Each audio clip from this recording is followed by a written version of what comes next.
from everlasting to everlasting. Thou art Yah. From everlasting to everlasting. Thou art Yah. Thou art Yah. From everlasting to everlasting. Thou art Yah. Thou art Yah. From everlasting to everlasting. Thou art Yah.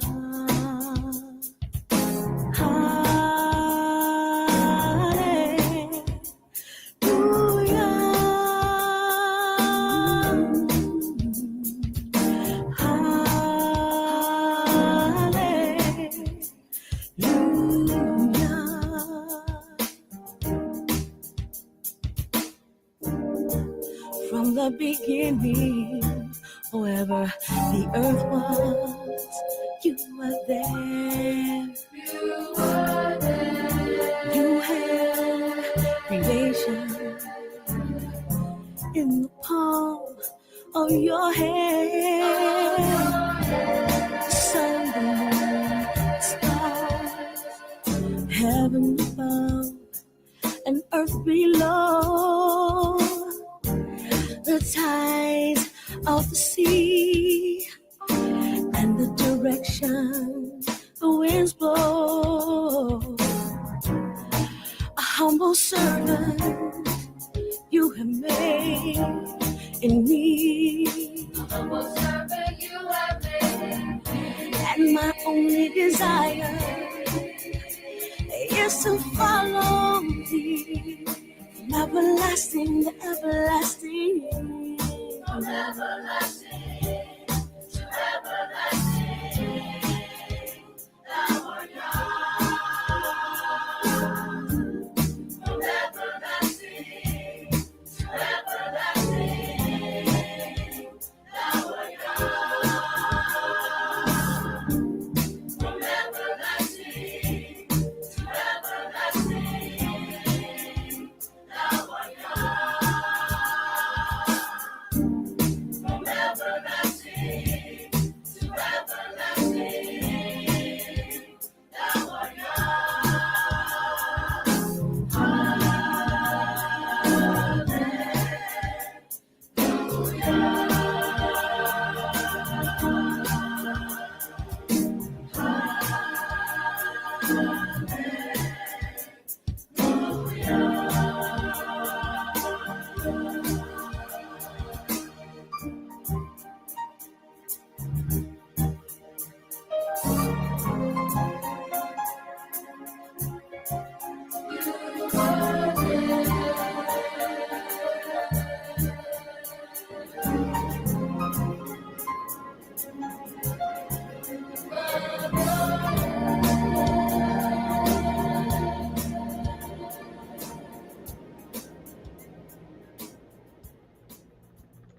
All right, from everlasting to everlasting, all praises to the Most High.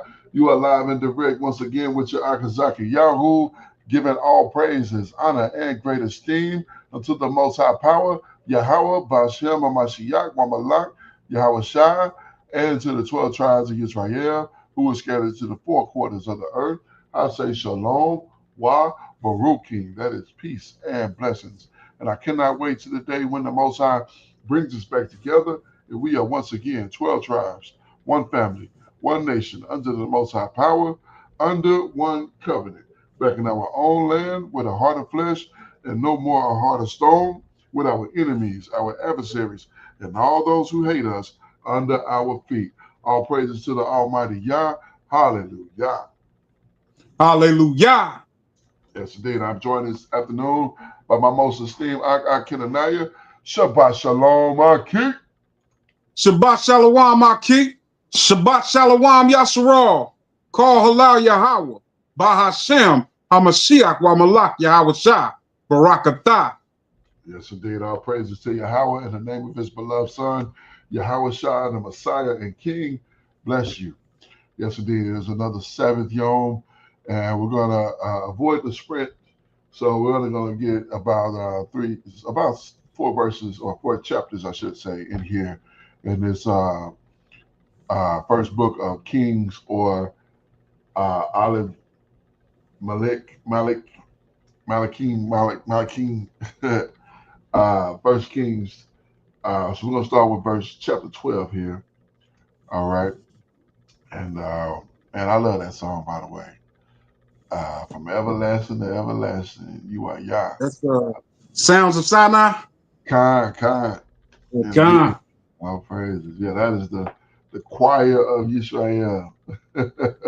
Mhm. Indeed, all praises. But yeah, I had that song on my ruach the past couple of days, and been playing it every chance I get. So, All so praise. open up with it. Yes, indeed. All right. So, uh, last week where we left off, we read a lot. We read a whole lot real fast. And Solomon was had built the his house and finished the Most High's house. The Queen of Sheba came through, and she was amazed, completely blown away.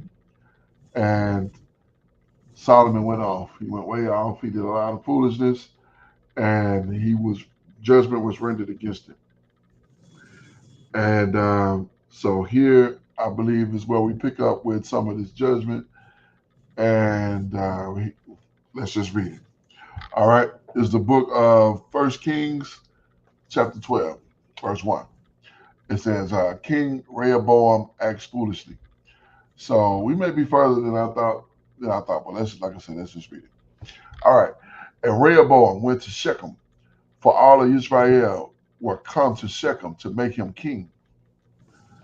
And it came to pass uh, that Jeroboam, the son of Nebat, who was yet in Mizraim, heard of it, for he was fled from the presence of Solomon, and Jeroboam dwelt in Mizraim.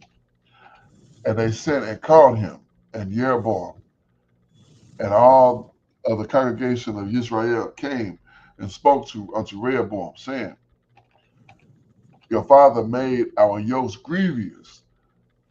Now therefore make you the grievous service of your slacking. Now therefore make you the grievous service of your father, and his heavy yoke which he put upon us lighter, and we will serve you. So they're offering themselves at a price of, don't work us so hard. Don't demand so much of us.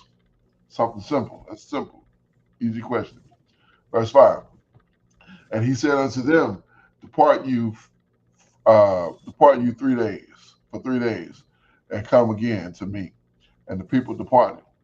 And King Rehoboam consulted with the old men that stood before Solomon his father while he yet lived, and said, How do you advise that I may answer this people?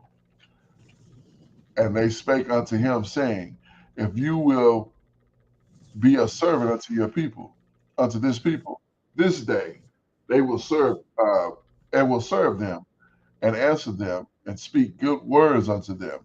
Then they will be your servants forever. So the wise counsel that the elder gentleman gave said, give them what they ask you for, and they'll serve you. Verse 8. But he forsook the counsel of the old men, which they had given him, and the counsel with the young men that were grown up with him, which stood before him. And they said unto them, What counsel will you give? Uh, what counsel give you that we may answer the people, whom have spoken to me, saying, Make the yokes of that your father did put upon us lighter. So what you think this young folks gonna say? Cats that grew up with him. He's a young man himself. Let's see, verse 10. And the young men that were grown up with him spake unto him, saying, Thus shall you speak unto the people, and spake unto you, saying, Your father made your yoke heavy, or my father made your yoke heavy, but make you it lighter unto us. And you should My bad, I'm messing this up. Let me slow it down. Uh, your father made our yokes heavy, but make you it lighter upon us. Thus shall you say unto them, my little finger shall be thicker than my father's loins. So they telling him, turn it up. Don't Con. don't give them what they're asking for. Instead, make it worse. That's not wise counsel. Verse 11. And now, whereas my father did laden you with heavy yoke, I will add to your yoke. My father is chasing you with whips, but I will chasing you with scorpions. My gracious. And Rehoboam and all the people of Slakia. And Jeroboam and all the people came to Rehoboam the third day, as the king had appointed, saying, come to me again the third day. And the king answered the people roughly, and forsook the old men's counsel that they had given him. And he spake to them after the counsel of the young men, saying, my father made your yokes heavy, and I will add to your yoke. My father also chasing you with whips, but I will chasten you with scorpions. Wherefore the king hearkened not unto the people, for the cause of them, Slacky, for the cause, for the cause was from Yahuwah, uh, that he may perform his words, saying, which Yahweh spake unto Adiyah the Shilonite, the Shilonite, and unto Rehoboam, unto Jeroboam, Slacky, unto Jeroboam the son of Nebat. So again, instead of taking the wise counsel from the men, he took the counsel from his buddies, and his buddies Mm-hmm. in the wrong direction. And so now, which is going to happen because this is what the Most High had already put forth to take the kingdom, to tear the kingdom from his hands. So continuing here, the kingdom divided. Jeroboam rules Israel. Verse 16. So when all Israel and the king hearkened not unto them, and the people answered the king, saying, what portion have we with Dawid? Neither have we inheritance with the son of Jesse. To your tents, O Israel, now see to your own house, Dawid. So Israel departed unto their tents.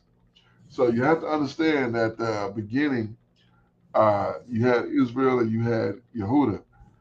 So Yehuda was so numerous that they were pretty much larger or as large as the rest of the nation, that one tribe. With them stood Benjamin, and of course you had some priests of Levites that were in both areas.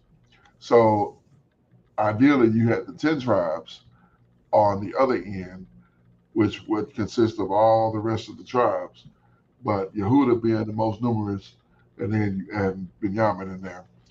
That made up the southern kingdom. Salaki. And it's ironic and the irony, and I'm going to continue here, but the irony is throughout the history that we read, you always saw those sons of Leah being sticking close together, and Mm-hmm. that's out the window, uh, which is ironic because it was always Simeon and Yehuda, Levi and Simeon, and all of them. They were always real tight, and somehow that's changed. So I wonder how that did work out, because, like you said, the sons of Leah were relatively close, and even Simeon's territory is surrounded by Yehuda, Yahweh's territory.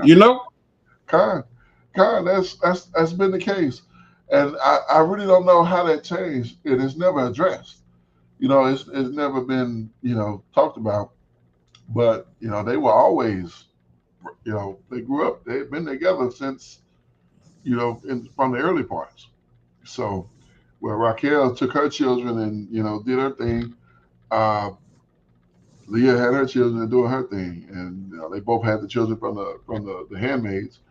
So, you know, I wish we had some explanation as to how that came to be. But nevertheless, verse 17. But for the children of Israel, which dwelt in the city of Yehuda, Rehoboam reigned over them. Then King Rehoboam sent, what is that, Adoram, Con. which was over the tribute. And all of Israel stoned him with stones, and he died. Therefore, Rehoboam made speed to get him up to his chariot to flee to Jerusalem. So to show us how serious this was, they attacked the guy who was there for tribute. I think up to this point, I never heard of tribute in Israel. We had other people for tribute. You didn't take tribute from your own people. That's the whole purpose of being your own nation. You go conquer other people and they pay your tribute. You don't take tribute from your own people. I mean, my goodness. He's doing things completely backwards. Con. Verse 19. This thing got way out of hand.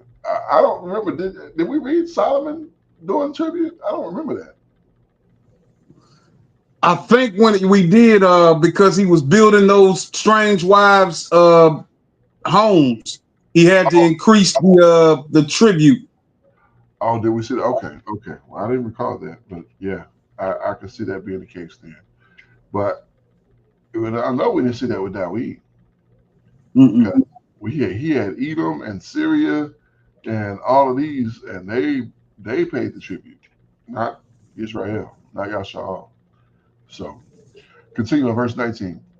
So Israel rebelled against the house of Dawid unto this day.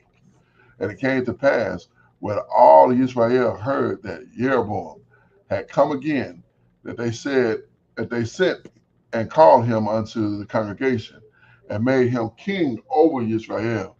There was none that followed the house of Dawid, but the tribe of Yehuda only.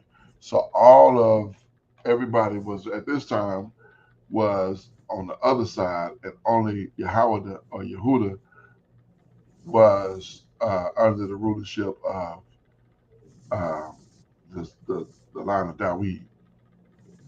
Verse 21.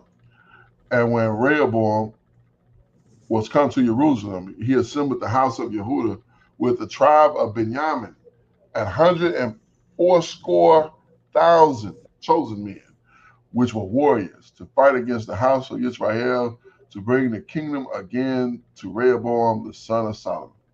So now he ready to fight for it. So in his ruach, in his spirit, he was driven to drive them away, to send them away. And now he's still is hurt and he ready to fight for it. Could have fought for it when he was standing in front of him and said, when the old man said, speak nice to him. Yeah. Verse 22. But the words of the Most High came to Shemaiah, the man of the Most High, saying, speak unto Rehoboam, the son of Solomon, king of Yehuda. And like he reduced the king of Yehuda now. And unto all the house of Yehuda and Benjamin and the remnant of the people, saying, thus saith Yahweh, you shall not go up nor fight against your brethren, the children of Israel.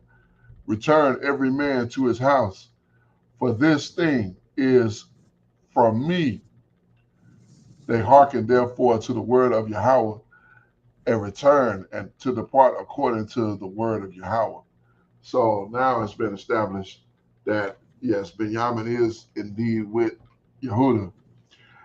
And it's ironic because they would never like pick like that. That's really ironic, but it just. But you remember back when they were in Mizraim, and Yosef wanted to I think he wanted to keep Benjamin, but Yahweh was like, nah, man, I definitely can't do that because Yeah, this child had the same mother as the yeah, beloved son, right, yeah. And she died, giving birth to him. Kind. Yeah, Mm-hmm.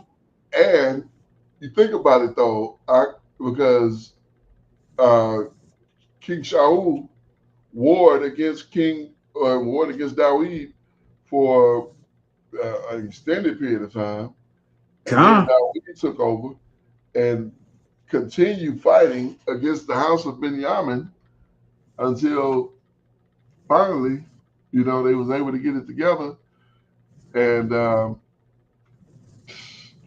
it's just ironic. It's just ironic how these pieces fit together. Like it's Mm-hmm. it really is. So let's continue here, verse 25. And Jeroboam built Shechem in Mount Ephraim, and dwelt therein, and went out from there, and built Peniel. And Rehoboam said in his heart, now shall the kingdom return to the house of David. If the people go up and do sacrifice to Yahweh in Jerusalem, then shall the heart of the people again turn to their master, even to Rehoboam, king of Yehudah. And they shall kill me and go again to Rehoboam, king of Yehudah. So he started off like way left. Like his Mm-hmm. whole campaign, I say campaign, my bad. His whole administration started off like real bad. Verse 28. Whereupon they took, whereupon whereupon the king took counsel and made 2 calves of gold and said unto them, it is too much for you to go up to Jerusalem. Behold, your idols, O Israel, which brought you forth out of the land of Mizraim. Boy, did you not read the Wow, Torah? Did he not read the Torah? He know what the Torah is? man. I mean, good grief. Verse 29. And he said one of them in Bethuel, and the other put he in Dan. So he gonna put it in Dan. Dan already had some issues, and he gonna put an idol in Dan. Like, come on, man. Verse 30. And this thing became a sin for the people which worshiped before the one, even unto Dan. Dan is susceptible to idolatry, very susceptible. You set an idol in front of me, I'm gonna knock it down. Mm-hmm. I don't want to see that mess. That mess up out of here. Uh, Kind. you know what I'm saying? But if you dying, you might be like, oh, look at the the texture of it. Look at the symmetry of They it. ain't Look at worth dying for. no, it ain't worth dying. No, no. But I'm saying some are more susceptible than others. You know what I'm Mm-hmm. saying? So yeah. Verse 31. And he made a house of high places and made priests of the lowest of the people, which were not of the sons of Levi. This dude is bugging, man. I mean, this is continue. Verse 32. And Rehoboam ordained a feast in the 8th month on the 15th day of the month, like unto the feast of Yehuda, and he offered up upon the altar. And did he in Bethuel, sacrificing unto the calves that he had made. And his place in Bethuel, the priest of the high place which he made.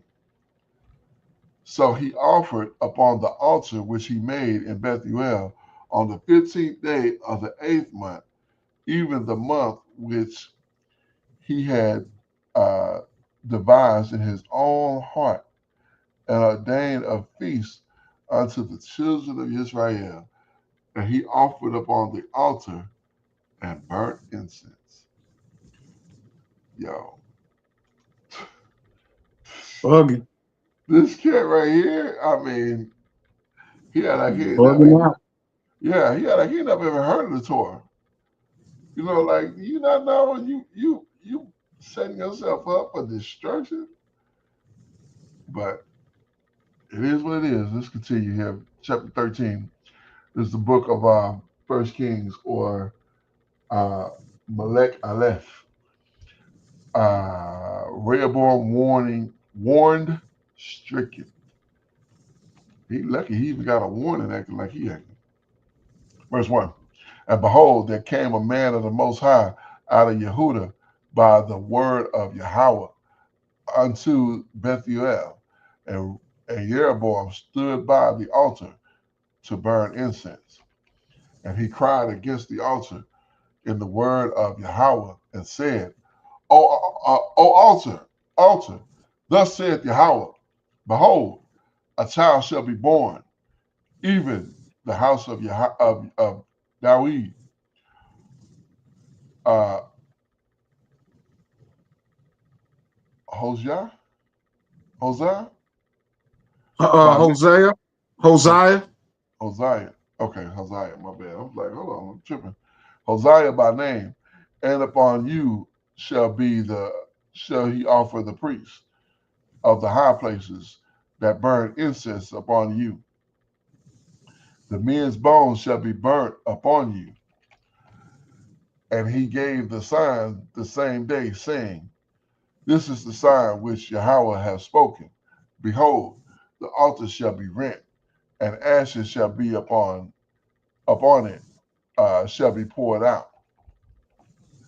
And it came to pass when King uh, Jeroboam heard the saying of the man of the Most High, which had cried against the altar in Bethuel, and he put forth his hand from the altar, saying, lay hold on him, and his hand which he put forth against him, dried up, so that he could not put it forth again to him. So they go to put hands on this man of the Most High, and judgment instantly shuts them down. There's no you're not messing with this man. So let's continue here. Verse 5.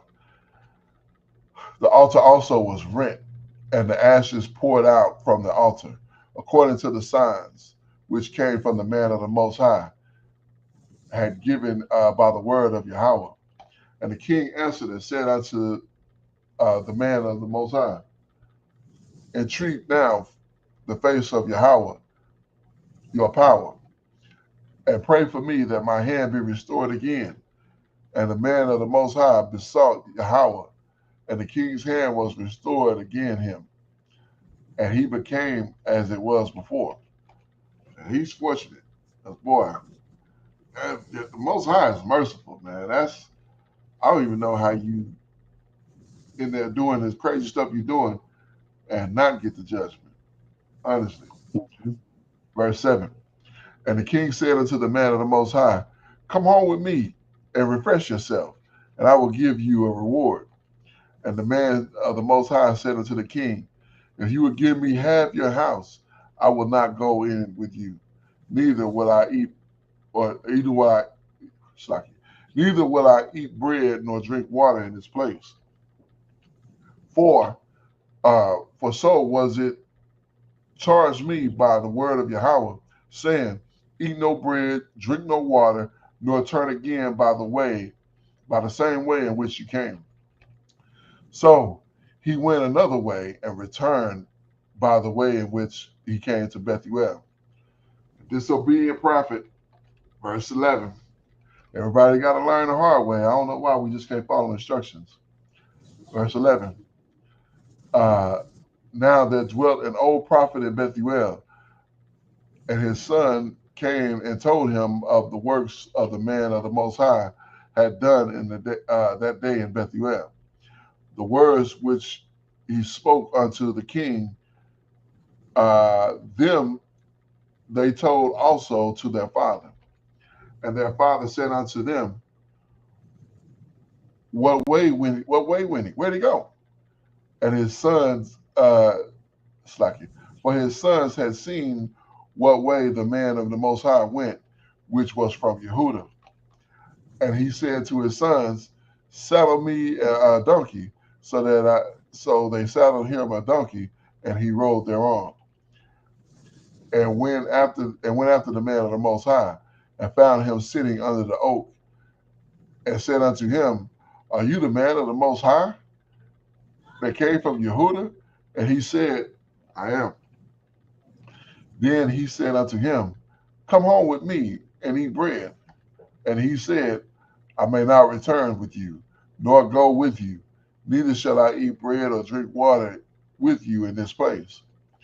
For it is said unto me by the word of Yahweh, that you shall not eat bread nor drink water, nor return again by the way in which you came. And he said unto him, I am a prophet also, as you are. And the Malach spake unto me by the word of Yahweh, saying, bring him back with you to your house, that he may eat bread and drink water. But he lied unto him. Oh my goodness. Oh, you can't even trust the man of the Most High. Why would you lie? Why do that? Why? Verse 19. So he went back with him, and did eat bread in the house and drank water. And it came to pass, as they sat at the table, the word of Yahweh came unto the prophet that brought him back. So now, not only does he lie to him and gets him to go against his instruction, now this word is coming through him, and he got to tell this man, oh, by the way, I lied to you, and here's the judgment for you not following your original instruction. Verse 21. So he cried unto the man of the Most High, which came from Yehuda, or Yahweh, saying, thus saith Yahweh, for as much as you have disobeyed the mouth of Yahweh, and have not kept the commandment which Yahweh your power commanded you, but came back and have eaten bread and drunk water in this place, of which Yahweh did say unto you, eat no bread and drink no water, your carcass shall not come unto the sepulchre of your father. And it came to pass, after he had eaten bread and drank and had drunk, that he saddled for him the donkey, and wood for the prophet whom he had brought back. Man, I feel sorry for him, for real. Verse 24. And when he was gone, a lion met him by the way and slew him, and his carcass was cast in the way. And the donkey stood by it, and the lion also stood by the carcass. So picture this man dead, laying here, and a donkey standing next to him on one side, and the lion standing next to him on the other side. The lion like, yeah, I killed him. And the donkey like, yeah, the lion killed him, but we here so everybody can see this is the work of Yahweh. This is not me and this lion not friends, but we both standing here because the Most High got us doing this. Verse 25. And behold, men passed by and saw the carcass cast in the way, and the lion standing by the carcass. And they came and told it in the city where the old prophet dwelt. And when the prophet had brought him back from the way heard, when the prophet that brought him back from the way heard thereof, he said, it is the man of the Most High, whom was disobedient unto the word of Yahweh. Therefore, Yahweh have delivered him unto the lion, which have torn him and slain him, according to the word of Yahweh, which he spake unto him. And he spake unto his son, saying, saddle me a donkey. And they saddled him. And when he had found the carcass cast in the way, and the donkey and the lion standing by the carcass, the lion had not eaten the carcass, nor torn the donkey, which is unusual behavior for a lion. Verse 29. And the prophet took up the carcass of the man of the Most High, and laid it upon the donkey, and brought it back. And the old prophet came to the city to mourn and to bury him. So you lied to him, told him something that wasn't true, and then you mourn him when he get judged for what you said. Verse 30. Now, don't get me wrong, he should have checked. He could have said, Yahweh, did you change your, let the word of Yahweh come to me and clarify if my instruction have changed or not. But instead of doing that, he chose to follow what the man said. Always consult the Most High first. Mm-hmm. Verse 30. And he laid his carcass upon his own grave, and he mourned over him, saying, Alas, Aki. And it came to pass, after he had buried him, he spake unto his son, saying, When I am dead, then bury me in the sepulchre wherein the man of the Most High is buried. Lay my bones beside his bones. So now he treated him almost like a dear brother. Man. Yeah, like a dear brother. Like, man, put me in there with this brother, man. We're gonna be dead together. Mm-hmm. Verse 32. For the saying for the saying which he cried by the word of Yahweh came against the altar of Bethuel and against all the house of the high places which are in the cities of Samaria shall surely come to pass. After this thing, Jeroboam returned now from his evil ways, but made again the lowest of the people priests of the high places. Whosoever would, he consecrated him, and he became one of the priests of the high places. And this thing, because became sin unto the house of Jeroboam, even so cut it off and to destroy it from off the face of the earth. Like, this dude had to be gone. So, you got it for him? Indeed, it's a terrible thing to fall in the hands of the Most High. Yeah, it is. It really is. And you can't trust that somebody's gonna tell you, gonna lead you the right direction. Mm-hmm. Trust in him. All right, this is the book of Aleph, Melech, 1 Kings chapter 14. Ahijah prophesies against the king. Verse 1. At that time, Abiah, the son of Jeroboam, fell sick. And Jeroboam said to his wife, Arise, I pray you, and disguise yourself, that you be not known to be the wife of Jeroboam, and get you to Shiloh.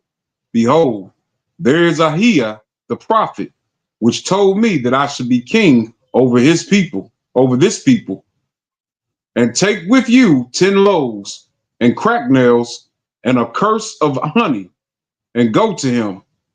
He shall tell you what shall become of the child. And Jeroboam's wife did so, and arose, and went to Shiloh, and came to the house of Ahijah. But Ahijah could not see, for his eyes were set by reason of his age. And Yahweh said unto Ahijah, Behold, the wife of Jeroboam come to ask a thing of you for her son, for he is sick. Thus and thus shall you say unto her, for it shall be, when she cometh in, that she shall feign herself to be another woman. And it was so, when Ahijah heard the sound of her feet, as she came in at the door, that he said, Come in, you wife of Jeroboam. Why feign you yourself to be another? For I am sent to you with heavy tidings. Go tell Jeroboam, thus saith Yahweh, power of Yasharal, for as much as I exalted you from among the people, and made you prince over my people Yasharal, and rent the kingdom away from the house of Dawid, and gave it you, and yet you have not been as my servant Dawid, who kept my commandments and who followed me with all his heart, to do that only which was right in my eyes. You know what? Yeah. We find ourselves in, captivity, thousands of years after this was written. Right. I find myself not jealous, but desiring what this generation had. And what I mean when I say that, Yeah. there were actually prophets to tell them Yeah. what the Most High desired, what Right. the Most High's will was. I kind of feel like we've got the writings of Mashiach and, the apostles and the disciples, but ain't nothing like hearing it from the source, Yeah. Yeah. Yeah. I 100% agree with you. And that takes me to the word of Mashiach. Remember when he said, uh, he gave the parable of the great gold fix, and he said, well, send him to put a little drop on my tongue because I'm tormented. And he said, he's in his good place and you're in your bad, paraphrasing. And then he said, well, send him to my brother's house so they can, follow everything that needs to be followed. Or, mm-hmm. or let me go. I think he said, let me go to my brother's house and tell them so they don't end up in this place. And he said, if they would believe, let them hear Moses and the prophets. They wouldn't otherwise believe, even if one raised from the dead. And yeah, so when you were saying that my mind went right to that. You remember what I'm talking about? I can't remember where it's addressed at. I can't remember the address, but yeah, that's it was the servant, the man, the rich man, and Lazarus, the servant, or the Yeah, Khan. yeah. So, but yeah, that's right where I went to. But yeah, it'd be nice to have that. But we got Moshe, we got the prophets. So Mm-hmm. I think as long as we keep in that part of it, imagine being this last brother we just read, and the Most High give you instruction, and you deviate just the slightest, and now you judge. You know what I'm saying? Khan. So, so that's taken away from us. So that's what I was trying to say. Yeah, indeed. All right, verse 9. But has done evil above all that were before you, for you have gone and made you of the deities and molten images to provoke me to anger, and has cast me behind your back. So, one sure way to displease and dishonor our power is to put anything before him.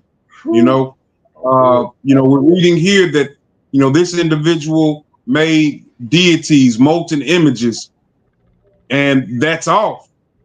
But it's also off to put anything above the Most High and idolize anything, Yeah, more placing more importance anywhere else. exactly. All right, verse 10. Therefore, behold, I will bring evil upon the house of Jeroboam, and will Mm. cut off from Jeroboam him that pisseth against the wall, and Okay. him that is shut up and left in Yasharal. And I will take away the remnant of the house of Jeroboam, as a man that taketh away dung till it be all gone. So, you think about back in this, well, even now, uh, we don't want to see crap, whether it's from a dog or from anything. Like, we want to put that away from us. And Right. this is the way that the Most High is, chose to do to the house of Jeroboam, And more. So dreadful thing. yeah. So we can safely say that we can be certain, without a shadow of a doubt, that we are not of the house of Jeroboam. Con. Maybe a distant relative, but yeah, not none of his sons. Yep. Nah, nah. All right, continuing. Verse 11. Him that dieth of Jeroboam in the city shall the dogs eat, and him that dieth in the field shall the fowls of the air eat. For Yahweh hath spoken it. There it is, right there. Man. Verse 12. Arise you, therefore, and get you to your own house. And when your feet enter into the city, the child shall die. And all Yasharal shall mourn for him and bury him. For he only of Jeroboam shall come to the grave, because in him there is found some good thing toward Yahweh, power of Yasharal in the house of Jeroboam. Wow. So, this child is going to die and going to be placed in a grave, but the rest of his descendants weren't even going to be that fortunate to find a grave. Not even. So this is what happens when you tip the Most High and think you just going. That's why I'm saying this brother never heard of Torah. Like, you can't do that, man. You out of your mind. All right, continuing verse 14. Moreover, Yahweh shall raise him up a king over Yasharal, who shall cut off the house of Jeroboam that day. But what? Even now. For Yahweh shall smite Yasharal as a reed is shaken in the water, and he shall root up Yasharal out of this good land, which he gave to their fathers, and shall scatter them beyond the river, because they have made their groves provoking Yahweh to anger. So, this is very indicative script. Also, we've heard being in this walk. We've heard the script beyond the rivers of Ethiopia. My servant shall bring offerings, or raise up offerings. And I'm paraphrasing, but right here, the Most High pronounce what he plans to do with Yasharal, the northern kingdom, rather, Israel, to scatter them beyond the river. This is a script, a prophecy of our ancestors going into Akebulon. Now, they were already there because Israel, like where it's located, is on the African Platonic plate. So technically it's Akebulon, northeast Akebulon. But this prophecy is speaking about our ancestors going further south and west, and west into Akebulon there. Right. All right, continuing verse 16. And he shall give Yasharal up because of the sins of Jeroboam, who did sin, and who made Yasharal to sin. And Jeroboam's wife arose and departed, and came to Tirzah. And when she came to the threshold of the door, the child died, and they buried him, and all Yasharal mourned for him, according to the word of Yahweh, which he spake by the hand of his servant Ahiah the prophet.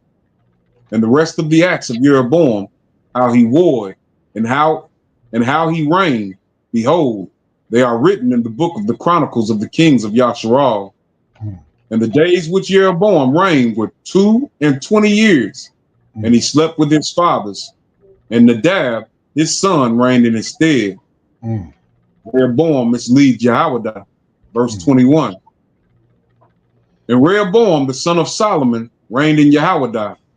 Rehoboam was 41 years old when he began to reign, and he reigned 17 years in Jerusalem, the city which Yahweh did choose out of all the tribes of Yasharal to put his name there. And his mother's name was Naamah, an Ammonitess.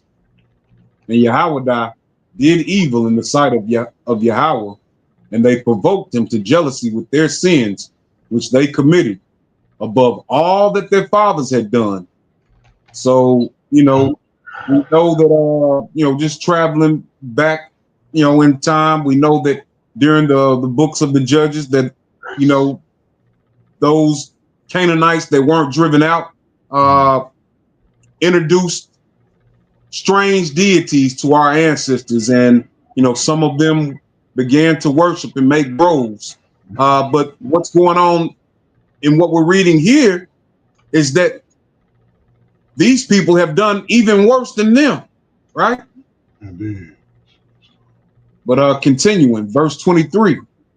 For they also built them high places and images and groves on every high hill and under every green tree. And there were also sodomites in the land. And they did according to all the abominations of the nations which Yahweh cast out before the children of Yasharal. So, along with the idolatry and the setting up of images, you've got sodomites running around in the land, you Mm. know, far worse than what it was before. Right. This is crazy. Verse 25. And it came to pass in the 5th year of King Rehoboam that Shishak, king of Mizraim, came up against Jerusalem, and he took away the treasures of the house of Yahweh and the treasures of the king's house. He even took away all, and he took away all the shields of gold which Shlomo had made. And King Rehoboam made in their stead brazen shields, and committed them into the hands of the chief of the guard, which kept the door of the king's house. And it was so, when the king went into the house of Yahweh, that the guard bare them and brought them back into the guard chamber. Now the rest of the acts of Rehoboam and all that he did, are they not written in the book of the chronicles of the kings of Yahweh? And there was war between Rehoboam and Jeroboam all their days. And Rehoboam slept with his fathers and was buried with his fathers in the city of David.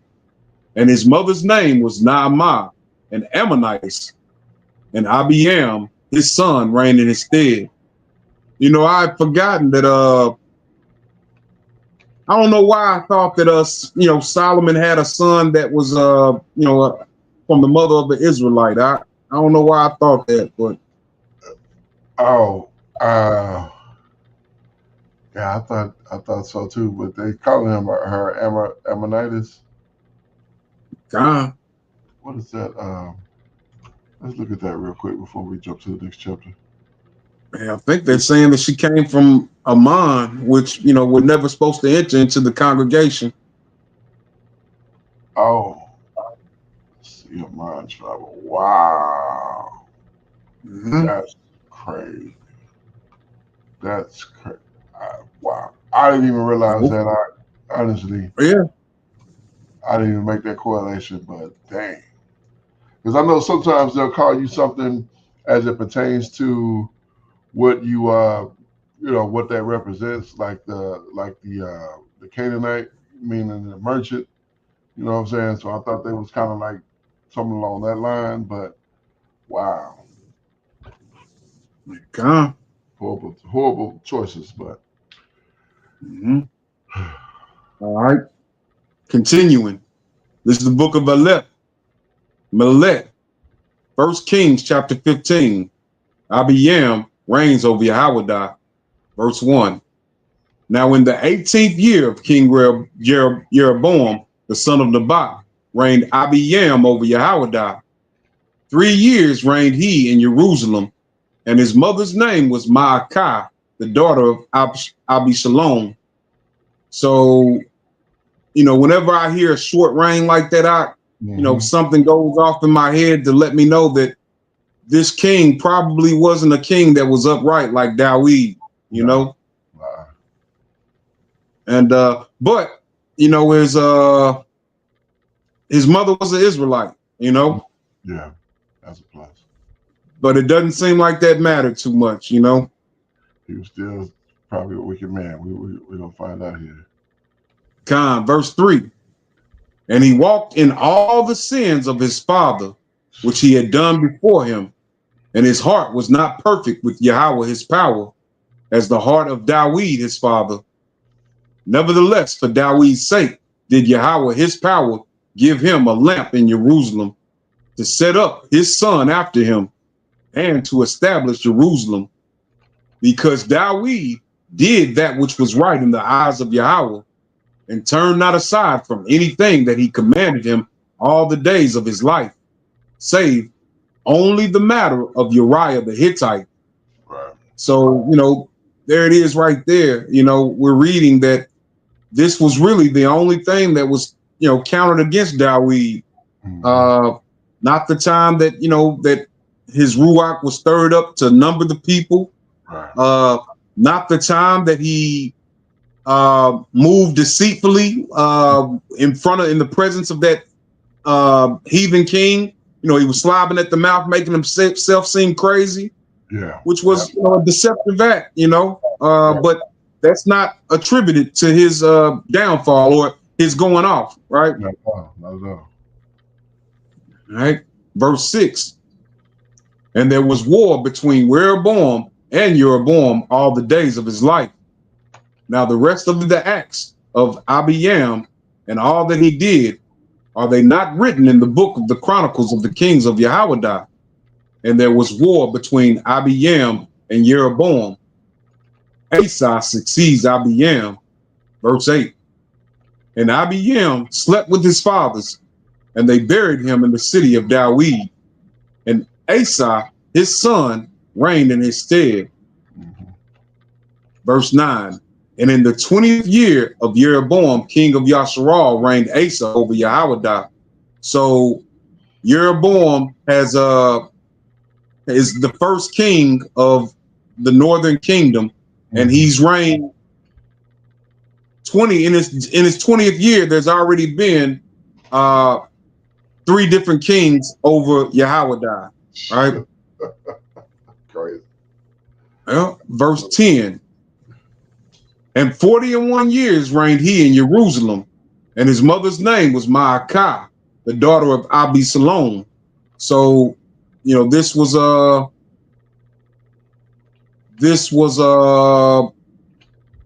I think they might have made it. They made a mistake, because he can't be the son of Abisalom and the son of Abiyam, because Abiyam's mother was Ma'akah, the daughter of Abisalom, and it says that he's the son. I think it didn't say that. Yeah, and Asa, his son, reigned in Abiyam's stead. You know. You know, I want to say we looked at this before, and never came away with any concrete. Yeah, but like you just flip back the last chapter where it talks about Abiyam's mother. Oh, and I'm wrong. Okay. Abiyam's mother was Naamah the Ammonitess. So okay. Yeah, but 3 years. And see, it gives his mother a different name at the beginning of this chapter, though. It calls her Ma'akah. Yeah, I imagine when we get to Chronicles, it's going to outline it. You really Okay, in detail. All right. Continuing. And 41 years reigned he in Jerusalem, and his mother's name was Ma'akah, the daughter of Abisalom. And Asa did that which was right in the eyes of Yahweh, as did Dawid his father. And he took away the Sodomites out of the land, and removed all the idols that his fathers had made. And also Ma'akah his mother, even her he removed from being queen, because she had made an idol in a grove. And Asa destroyed her idol and burnt it by the brook of Kidron. So you've got this. It's wild out. Some of the things that that we do. Knowing she knows that her husband was removed for his wickedness. Yeah, and try it anyway. Right. Verse 14. But the high places were not removed. Nevertheless, Asa's heart was perfect with Yahweh all his days. And he brought in the things which his fathers had dedicated, and the things which himself had dedicated into the house of Yahweh, silver and gold and vessels. And there was war between Asa and Baasha, king of Yasharal, all their days. And Baasha, king of Yasharal, went up against Jehoiada and built Ramah, that he might not suffer any to go out or come in to Asa, king of Jehoiada. Then Asa took all the silver and the gold that were left in the treasurer's house of Yahweh, and the treasures of the king's house, and delivered them in the hand of his servants. And King Asa sent them Ben-Hadad, the son of Tab-Ramon, the son of Hezion, king of Syria, that dwelt in Damascus, saying, there is a league between me and you, and between my father and your father. Behold, I have sent unto you a present of silver and gold. Come and break your league with Baasha, king of Yasharal, that he may depart from me. So Ben-Hadad hearkened unto King Asa, and sent the captains of the host which he had against the cities of Yasharal, and smote Ayan and Dan and Abel Beth Maacah and all of Kinneroth or Sinneroth with all the land of Naphtali. And it came to pass when Baasha heard thereof that he left off building of Ramah and dwelt in Tirzah. Mm-hmm. Then King Asa made proclamation throughout all Yahweh, none was exempted, and they took away the stones of Ramah and the timber thereof, wherewith Baasha had builded.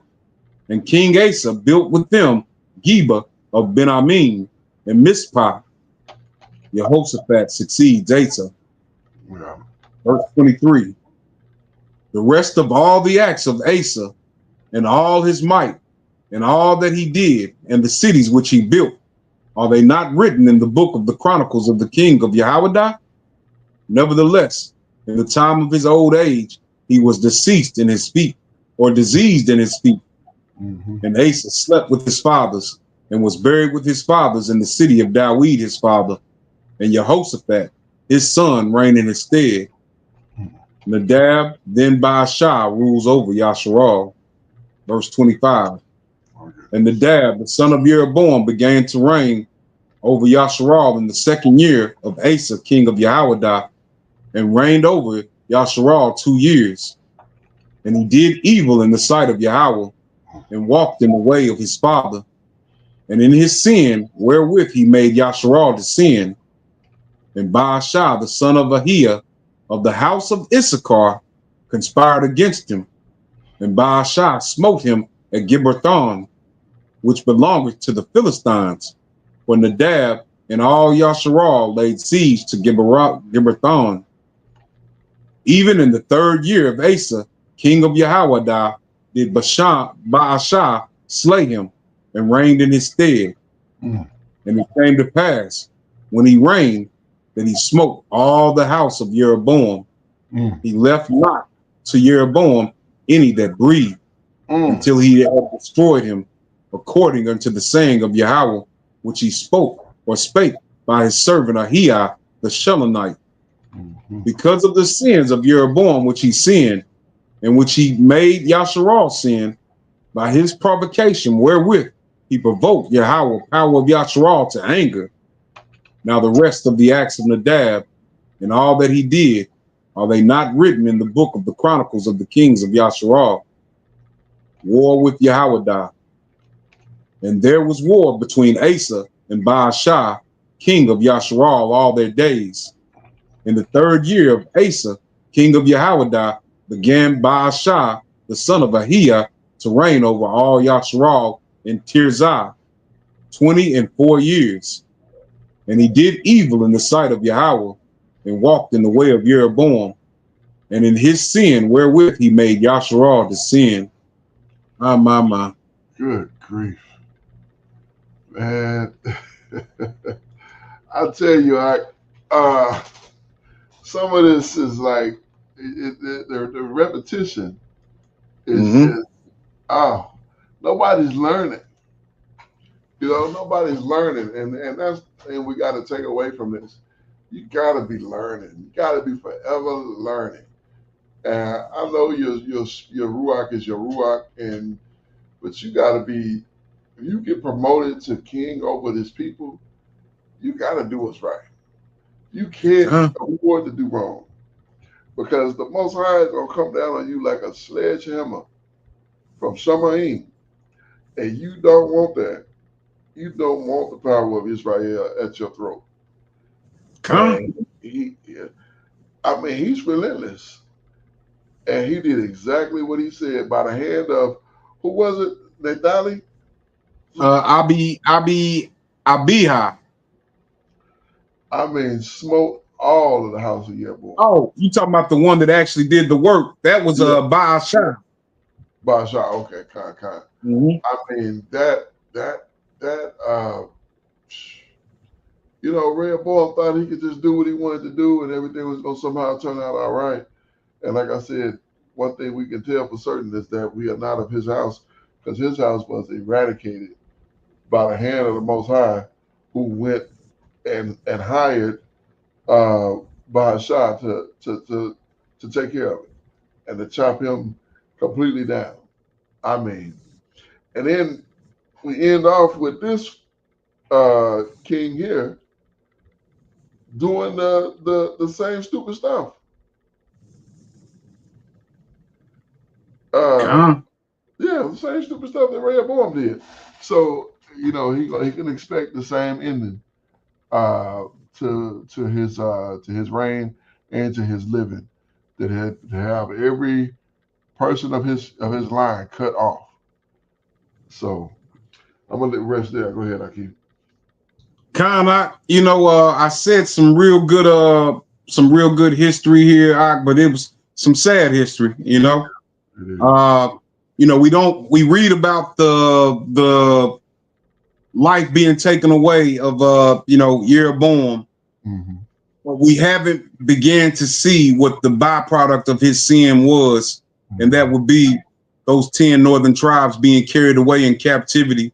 And Right, you and I covered so much of what happened to us in captivity. right, Uh, it's not anything that we would want for our people. no, And somebody might think that it's okay, it was just captivity, but now it's to be a captive is to truly be destroyed in a lot of senses. it You is. know, uh, our history forgotten, our names, what we stand for, Mm-hmm. no longer being talked about, and then we inherit the customs and the ways of those who have oppressed us. That's it's not a way to want to live, and it wasn't really intended for us to have to go through that. But Mm-hmm. based on the decisions that we make, you know, it led us to where we are today as a people. Yeah. Um, I'm fortunate to have completed all of the scripts. We did that I want to say a year ago. Mm-hmm. So we know the good plans that the Most High has in store for us. Mm-hmm. It doesn't make hearing the stories of our captivity any easier, though. It still drops your stomach a little bit, hearing about it. And we're not really reading about that right now. But when I think about captivity, I think about everything that I've seen. Yeah. Yeah. You So did that. it stirs me up a little bit. But Yeah. all praise to the Most High that uh, He has His plans are to redeem us and to Yes. return a heart of flesh in us. Yeah. So that we may be pleasing in His sight. Hallelujah. This should be our desire. Indeed. I'll yield there. All praises to the Most High. Hallelujah. Yes, indeed. All right, we're gonna go ahead and end off here. We do have another uh, study at the top of the hour, so all praises to the Abba for another Sabbath Yom, for another opportunity to get into this book. We'll do better with time next week, I promise. Also, if you go to my Facebook page, there's a place for prayer requests. So by all means, put any prayer requests that you may have, that we may pray for you and you be uh, Most High's will, you get what it is that you're asking for. Uh, so yeah, we do this for a specific purpose. Romans chapter 10 and verse 1, brethren, my heart's desire and prayer to Abba for Israel is that they might be saved. We want to see our people saved. We want to see our people set free. We want to see our people restored. How are we going to do it? We're going to first keep the faith and the belief in Hamashiach, the Messiah, for his return. And also Ecclesiastes chapter number 12 and verse number 13. Let us hear the conclusion of the whole matter. Fear the Most High and keep his commandments, for this is the whole duty of man. It is so very important to understand that in the conclusion of the whole matter, we are to fear the Most High and keep his commandments, for this is the whole duty of man. At the end of the day, when it is all said and done, all the dust is settled and all the smoke is cleared, we will be judged on whether we have feared the Most High and kept his commandments. Why? For this is the whole duty of man. I am your Akazaki Yahu, joined by my most esteemed Akinanaya, giving all praises, honor, and great esteem unto the most high power, Yahweh Bashima Mashiach Malak, Yahweh Shai, and to the 12 tribes of Israel who are scattered to the four quarters of the earth. I say shalom, wa baruchim, that is peace and blessings. And I cannot wait to the day when the Most High brings us back together and we are once again 12 tribes, one family, one nation, under the Most High power, under one covenant, back in our own land with a heart of flesh and no more a heart of stone, with our enemies, our adversaries, and all those who hate us under our feet. Until that day come, Shabbat Shalom, family. Shabbat Shalom, Mr. Pekah. All praises to the Abba. Praise you, Abba Yah. Kwam Yasha'ala. Kwam Yasharallah. And Barak Hashem Yahweh.